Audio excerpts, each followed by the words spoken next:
Ayun, magandang araw po. Meron kami ritong adventure kay Sir Edgardo. So, namin yan at matagal-tagal siyang di nakapunta sa amin. Ang problema niya is may tagas yung alternator niya. So, ang alternator po kasi, depende sa sasakyan. Minsan kasama dyan yung may langis o may bomba yan dyan sa alternator. Tapos, nagdilik siya. So, may oil seal siya dyan sa loob. So, malalaman natin yan pag dyan sa gitna ng alternator tumatagas. So, maaari po kasing magdulot to ng mas malaking sira. Halimbawa, yung alternator natin, nababad sa langis yan, possible masira yan. So, ayan, papalitan natin ng oil seal. So, dito simulan na natin. Tatlong ano lang naman yun, tatlong 8mm na tornilyo dyan sa ibabaw. Pag nabaklas po natin yan, meron yan o-ring dyan. So, aangat lang yan.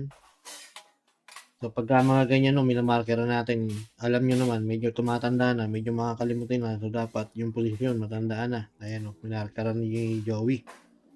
So, ayun yung orange na yun, yung o-ring. So, after naman niya matanggal, babalik rin natin yan. May apat naman na 8mm yan. Tatanggal ng 4 mm, mahuhugot na natin dyan. Ngayon yung nakakonekta rin po kasi yan sa block. So, pwede rin kasi umiikot yan, may pressure. Pag yan umaandar kayo, bumibilis ang ikot, possible lumakas din ang leak. So, pwede rin matuyuan yung engine natin. Kung natuyuan yung engine natin, mas malaking gastos at mauuwi tayo talaga sa mas malaking gastos. Kasi pwedeng kumatok ang engine natin. So, kaya dapat po yung mga engine oil leak na yan, hindi po natin binabaliwala. Actually, lahat naman, power steering, engine, transmission, dapat po pagawa agad natin yan. So, yan, tinuktok ko lang yan. O, yan, naipit pa nga. Naipit pa nga ni... Ayan, naipit pa yung kamay ko dyan eh. Pero kasama sa trabaho ng pagmimikaniko yan, mga sir. Halos di na humabilang ang sugat ng mga kamay ko dyan. Hindi may iwasan yan. Sanay na ho kami dyan. So, ito yung oil seal, binaklas ko na. Ayan po yung oil seal na yan. Pag kung maawakan yan, sobrang lutong na niya.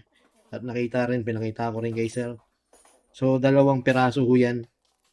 Yung isa, nandiyan dyan sa may shafting na yan. Yung isa naman, ay nandoon sa kataklob niya.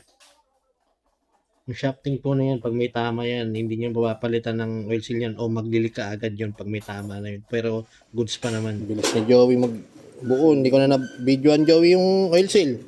Sa loob. Nasa loob na agad. Ayun. So may pag nagsalpak po yan ng dito ng may sundutan yan dito ng carbon brush. Ito. Para may salpak kasi hindi nyo masasalpak yan pag hindi nasundot dito. Ayan na, isalpak na. Assemble na natin to. Yung dalawa po yung oil seal niya. Okay. So, hindi ko na pinakita kung paano namin kinabit at binuo para di numaba yung video. So ito, pinaandar namin yan ng mga 15 minutes para makumpirma kung wala nang leak. Tapos ni-road test na rin. So yan, tuyong-tuyo na siya. Pero nilinis pa yan namin mabuti. Kaya ayun, salamat kay Sir Edgardo. Solid follower ko yan. Dumadayo yan sa amin pag may problema. Kaya maraming salamat sir. Kaya mga sir at ma'am, huwag natin baliwalain ang mga engine oil leak. Basta mga leak na yan, huwag natin baliwan. So, mas maganda, ipagawa nyo po agad, dalhin nyo sa trusted nyo mechanic para safe kayo lagi sa biyahe. Okay, so yan. Ayan yung oil seal. Bali, 2 peraso po yan magkataklob. Again, paalala po, mahalaga po yan. Huwag baliwalain ang mga leak-leak. Okay? Salamat po kay sir sa tiwala.